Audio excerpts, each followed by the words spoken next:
विद्यार्थियों, आज हम गौतम धर्म सूत्र के प्रथम प्रश्न के 7वें अध्याय का अध्ययन करेंगे। धर्मशास्त्र साहित्य में जो चातुर्वर्ण्य व्यवस्था का हमें वर्णन मिलता है कि ब्राह्मण, क्षत्रिय, वैश्य, शूद्र ये 4 वर्ण माने गए हैं और इन चारों वर्णों के कर्तव्य और विशेषाधिकारों का भी वहाँ वर्णन मिलता है। लेकिन आपातकाल में इनके क्या नियम होते हैं कि इनके नियम तो इनके विशेषाधिकार और इनके कर्तव्यों का निर्धारण तो है ही और उनका पालन करना भी चारों वर्णों के लिए आवश्यक है। लेकिन विपत्ति काल में या आपातकाल में ये अन्य वर्ण की वृत्ति को भी अपना सकते हैं, उसके अपना करके जो है अपना जीवन यापन कर सकते हैं। तो इसके विषय में ये जो 7वां अध्याय है इसमें वर्णन किया गया है। तो इसका सबसे पहला सूत्र आता है आपातकल्पो ब्राह्मणस्य अब्राह्मणाद उद्योपयोग है कि ब्राह्मण का ब्राह्मणेतर कि क्षत्रिय या वैश्य से भी यदि विद्या ग्रहण करता है वो, तो वो ये आपातकालीन नियम है कि जो विद्या ग्रहण करना है, श्रुतम तु सर्वेभ्यो गरीय है, वेद ज्ञान करना वो तो सबसे अधिक श्रेष्ठ है कि वेदाध्ययन परम आवश्यक है ब्राह्मणों के लिए और उनका यह परमोच्च धर्म बताया गया है कि ब्राह्मणों का कार्य है वेदों की रक्षा के लिए, देवों एवं पितरों की संतुष्टि के लिए, धर्म की रक्षा के लिए ही जो है उनके कर्तव्यों का निर्धारण किया गया है। तो इसी के लिए में उनका अध्ययन, अध्यापन, यजन, याजन, दान, लेना देना आदि उनके विशेष अधिकार बताए गए हैं।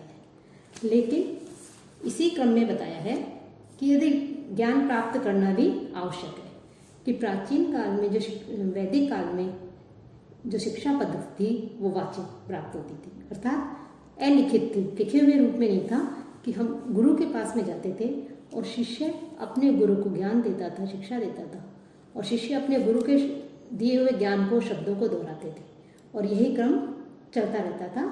तो वेदाध्ययन का कार्य जो था वो पूर्णतः ब्राह्मणों के हाथ में था।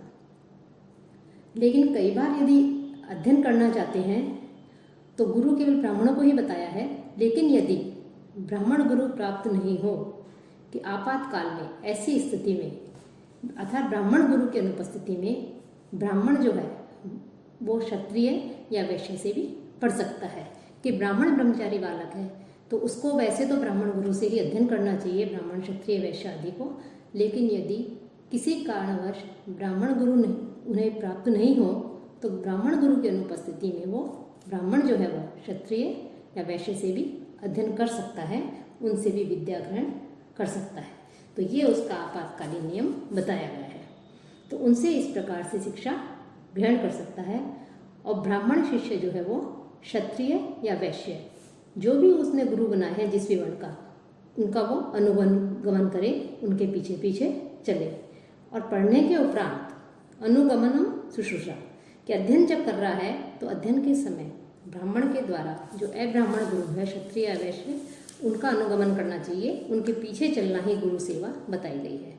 लेकिन अध्ययन समाप्त होने पर तो समाप्ते ब्राह्मणों गुरु हो, अध्ययन समाप्त होने पर ब्राह्मण को ही गुरु बताया है कि जब अध्ययन समाप्त हो जाए तो उसके पश्चात जो ब्राह्मण है वो ही गुरु कहलाता है। और याजन, अध्यापन, प्रतिग्रह सर्वेशा कि यज्ञ करना, अध्यापन, याजन यानी यज्ञ करना, कराना, अध्यापन अध्ययन कराना और प्रतिग्रह दान लेना, ये ब्राह्मण के कर्म है। और आपातकाल में ये सभी वर्णों के लिए विहित है कि विपत्ति के अवस्था में, संकट में सभी वर्ण के लोग जो है इन कार्यों को भी अपना सकते हैं कि ब्राह्मण आपातकाल में ब्राह्मण सभी का यज्ञ करा सकते हैं, सबका अध्ययन करा सकते हैं और सबका दान को भी ग्रहण कर सकते हैं, चाहे वो अयोग्य व्यक्ति हो। पूर्व है पूर्वो गुरु हो, ये जो यजन करवाना या यज्ञ करवाना, अध्यापन और दान लेना, प्रतिग्रह, इनमें से पहले निर्दिष्ट जो कर्म है उन कर्मों से उत्तरवर्ती वो जो कर्म है वो अपने से बाद वाला अर्थात उत्तरवर्ती कर्म की अपेक्षा बड़ा होता है। अर्थात विपत्ति काल में, संकट काल में यदि ब्राह्मण की जो जीविका बताई गई है कि ब्राह्मण का कार्य मुख्य रूप से क्या था, वेदाध्ययन करना, अध्ययन करवाना, लेकिन वही उसके सादा जीवन, उच्च विचार, ब्राह्मण के जीवन का एक आदर्श रहा है। ब्राह्मणों के लिए एक सामान्य नियम था कि वो इतना ही धन प्राप्त करें जिससे वे अपना और अपना जो कुटुंब है उनका उसका भरण पोषण करें और बिना किसी कष्ट के अपने धार्मिक कर्तव्यों का पालन कर सके। उसके लिए इतने ही धन को इकट्ठा करने की व्यवस्था की गई थी जिससे उसका कार्य सुचारू रूप से चल सके, उसको कार्य हो सके। लेकिन साथ ही साथ यदि उसका उससे जो वृत्ति उसके लिए अपनाई गई है, विद्याधन उसके लिए बताया है, पौरोहित्य कार्य उसके लिए बताया है, दान आदि उसके लिए बताया है, इसके द्वारा वो अपने कार्यों को करे। लेकिन यदि वो इन कार्यों के द्वारा वो अपना जीवन यापन यदि नहीं कर सकता है, कि यदि उसके कार्य संपन्न नहीं हो रहे हैं, तो वो अन्य कार्यों को भी प्राप्त कर सकता है, अन्य वृत्तियों को भी वो अपना सकता है अपने जीविकोपार्जन के लिए। तो ब्राह्मण जो है अन्य वृत्तियों को भी अपने जीविकोपार्जन के लिए अपना सकता है।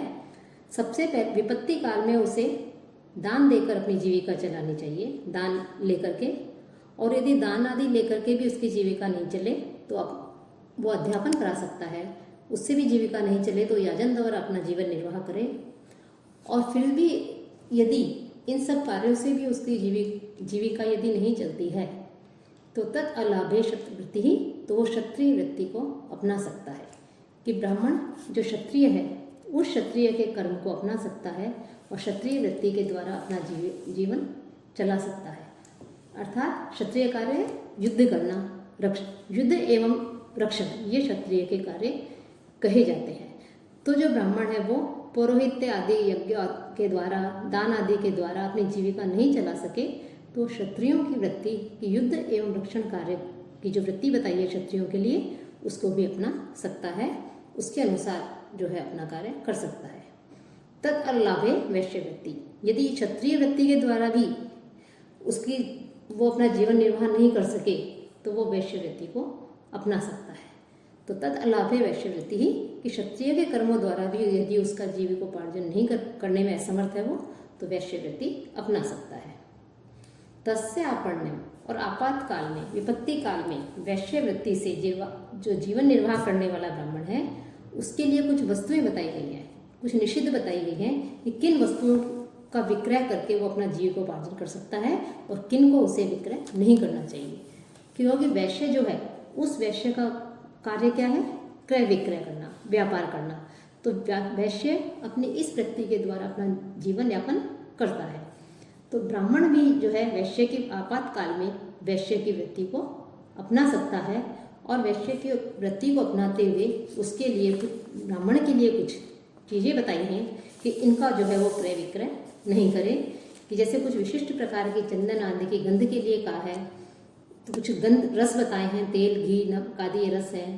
अन्य कोई तिल आदि हैं, कुछ पदार्थ है, रेशमी वस्त्र है, मृगचर्म है, साथ ही साथ लाक्षा आदि रंगों से रंगे हुए, और जो है अनेक प्रकार के वस्त्र हैं, रजक के द्वारा, धोबी के द्वारा धोए गए वस्त्र हैं। ये कुछ कार्य बताए हैं, इनके द्वारा जो है इनको ब्राह्मण जो है आपातकाल में भी वैश्य की इस वृत्ति को नहीं अपनाए, इन पदार्थों का वो विक्रय नहीं करे। साथ ही साथ वैश्य वृत्ति को अपनाने वाला जो ब्राह्मण है वो क्षीरम सेविकार, क्षीर कहते हैं दूध को, कि दूध, दही, घी आदि जो है, दूध के जो विकार हैं, दही, घी आदि और दूध आदि, इनका जो है विक्रय नहीं करे। साथ ही साथ बहुत से मूल आदि हैं, फल आदि हैं, उनके लिए भी, मांस आदि, इन सब का उनके ब्राह्मण के लिए निषेध बताया है। और पशु के भी विक्रय के लिए इसमें निषेध बताया गया है।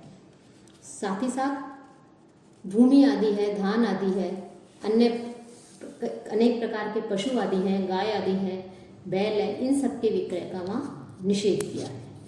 और कुछ जगह उनके लिए विनिमय की व्यवस्था की है, अर्थात इनका विक्रय करना, इनको बेचना तो उसके लिए क्या है? निषिद्ध है, मना किया है। कि ब्राह्मण जो है वो कृषि कर सकता है, कृषि के लिए भी उसके लिए कहीं जगह कहा है कृषि आदि कर सकता है, कुछ वस्तुओं को कहीं जगह वर्जित माना है, कुछ शास्त्रों में उसके लिए कृषि कर्म वर्जित नहीं माना है। साथ ही साथ कुछ वस्तुएं उसके लिए विक्रय का उसके लिए निषेध है कि वो उनका विक्रय नहीं कर सकता है। और कुछ वस्तुओं के लिए उसे के लिए विनिमय व्यवस्था की है। विनिमय अर्थात बदले में, कि क्रय विक्रय जो है उसके ऊपर तो ब्राह्मण के लिए बहुत सारे प्रतिबंध लगा दिए, बहुत सारे नियंत्रण लगा दिए, उसके ऊपर नियम लगा दिए। तो जो गौतम धर्मसूत्र में भी बहुत सारे इस प्रकार की व्यवस्था की है कि वो इन वस्तुओं का उपयोग नहीं कर सकता, इनका क्रय विक्रय नहीं कर सकता। लेकिन इसके अलावा उसके लिए विनिमय व्यवस्था कर दी, कि अर्थात वो विनिमय कर सकता है, एक वस्तु से दूसरी वस्तु को बदल सकता है, किसी को दूसरे को दे सकता है, बेचे नहीं लेकिन उसके बदले में कोई वस्तु ले ले। तो इस प्रकार से उसके लिए विनिमय की व्यवस्था कर दी कि वो ब्राह्मण जो है वो विनिमय के द्वारा अपना जीविकोपार्जन कर सकता था। कि वर्जित वस्तुओं का विनिमय भी वैसे तो यथासंभव वर्जित माना गया है, लेकिन कुछ विशिष्ट छूट उसको दे दी, कि जैसे भोजन है तो भोजन के बदले में दे करके किसी को कुछ विशेष प्रकार के अन्नादि को दूसरे प्रकार का अन्नादि अथवा भोजन ही उसमें ग्रहण कर सकता है। कोई वस्तु है, उस वस्तु को देख के उसी वस्तु को दूसरे से ग्रहण कर सकता है, लेकिन विनिमय कर सकता है कुछ वस्तुओं का, लेकिन उसके लिए क्रय विक्रय आदि का पूर्ण रूप से यहाँ पर निषेध बताया है कि वो जो है किसी कुछ विशिष्ट प्रकार की चीज़ें हैं उनका क्रय विक्रय नहीं करना चाहिए। साथ ही साथ विनिमय जो बताया है कि एक दे करके दूसरे लेना, तो जैसे रस आदि है, तेल घी आदि हैं, उनका विनिमय वो रस से ही कर सकता है कि उसके बदले में यही चीज़ें ले सकता है। पशुओं का विनिमय भी पशु से ही कर सकता है, कि जैसे गाय दे दी और बकरी ले लिया, वो बैल ले लिया, तो इस प्रकार की व्यवस्था कर सकता है। लेकिन जो बनाया हुआ भोजन है और जो लवण अर्थात नमक आदि है, तिल आदि है, बना हुआ जो अन्न आदि है, चावल वगैरह है, इन सब पे जो है कई चीज़ों के विनिमय का निषेध किया है। कि तिल आदि के विनिमय का भी निषेध है। समान परिमाण के बिना पकाए हुए, जो बिना पका हुआ होना चाहिए, तो ऐसे अन्न का भी जो है वो विनिमय उसी समय उसका उपयोग करे, ऐसे अन्न का वो विनिमय कर सकता है। और इसलिए ब्राह्मण के लिए यहाँ पर जो है, यदि अपनी ब्राह्मण वृत्ति से वो जीविकोपार्जन नहीं कर सके तो क्षत्रिय वृत्ति को अपना सकता है, प्रजा की रक्षा के कार्य कर सकता है, देश की रक्षा के कार्य कर सकता है। तो इस प्रकार के क्षत्रिय वृत्ति युद्ध कर सकता है, शत्रुओं का संहार कर सकता है, उससे जो धन अर्जित हो उससे अपना जीविकोपार्जन कर सकता है। लेकिन यदि उससे भी उसकी जीविका नहीं चले तो वैश्य वृत्ति को अपना सकता है, कुछ वस्तुओं का क्रय विक्रय कर सकता है, कुछ का विनिमय कर सकता है। तो इसकी व्यवस्था भी शास्त्रों में की है। और सर्वथा वृत्ति अशक्तो शूद्रेण, लेकिन उपयुक्त किसी भी प्रकार से यदि उसका जीविकोपार्जन संभव नहीं हो, कि ये क्षत्रिय और वैश्य की वृत्ति अपना कर भी यदि आपातकाल में द्विज जो है वो अपना जीवन यापन नहीं कर पाता है, तो वो जो निम्न वर्ण है उसके अतिरिक्त किसी भी कर्म से अपना जीवन चला सकता है। तद अपि एके प्राण संशय, कुछ आचार्यों का ये मत है कि यदि प्राण संकट में हो, कि प्राण संकट में नहीं हो जब तो किसी भी वर्ण की वृत्ति अपना सकता है या कोई भी कर्म कर सकता है। लेकिन यदि प्राण संकट में हो तो उस संकट की दशा में वो जो द्विज है वो शूद्र वृत्ति भी अपना सकता है, उसको भी कर सकता है। और लेकिन कब तक अपना है? जब तक वो विपत्ति से ग्रस्त है, संकट से युक्त है, और जैसे ही वो संकट मुक्त हो जाए वो जो है उस वृत्ति का परित्याग कर दे। तो इस प्रकार की व्यवस्था की गई है। तद वर्ण संकरा अभक्ष्य नियमस्तु, और शुद्र वृत्ति अपनाने पर भी जो यदि निम्न वर्ण की वृत्ति अपनाई जाए तो उन व्यक्तियों के साथ बैठना और साथ ही साथ उन कुछ विशिष्ट प्रकार का जो है जैसे लहसुन वगैरह है, ऐसे आदि अभक्ष्य पदार्थों का भक्षण और नहीं करने योग्य जो कार्य हैं उनके निषेध के लिए कहा है। और प्राण संशय ब्राह्मणों अपनी शस्त्रम आददीत, कि प्राण संकट के समय ब्राह्मण भी शस्त्र ग्रहण कर सकता है। अर्थात ब्राह्मण जो है वो देश की रक्षा कर सकता है, कि प्राणों का संकट हो तो उस समय ब्राह्मण देश की रक्षा के लिए शस्त्र उठा सकता है, शस्त्र को ग्रहण कर सकता है अपने प्राणों को बचाने के लिए। और राजन्य वैश्य कर्म, और प्राण संकट के समय क्षत्रिय भी वैश्य के कर्म कर सकता है। कि ब्राह्मण के लिए जहाँ क्षत्रिय और वैश्य आदि के वर्णों को अपनाने की व्यवस्था कही गई है, वहीं जो है वैश्य क्षत्रिय है वो उसका कार्य तो है युद्ध करना, रक्षा करना आदि, लेकिन यदि उससे उसका जीविकोपार्जन नहीं होता है तो वो वैश्य का कर्म भी अपना सकता है। तो इस प्रकार यहाँ पर जो है जो वर्ण है उन वर्णों के लिए जो उनके जो विशेषाधिकार हैं, उनके कर्तव्य हैं, उनको करना ही सर्वश्रेष्ठ माना है।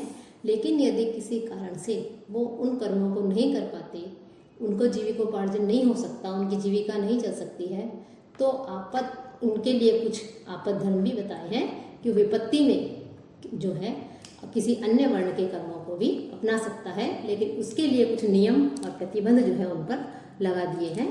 तो उनका पालन करते हुए अन्य वर्णों की व्यक्ति द्वारा वो अपना जीवन यापन कर सकते हैं।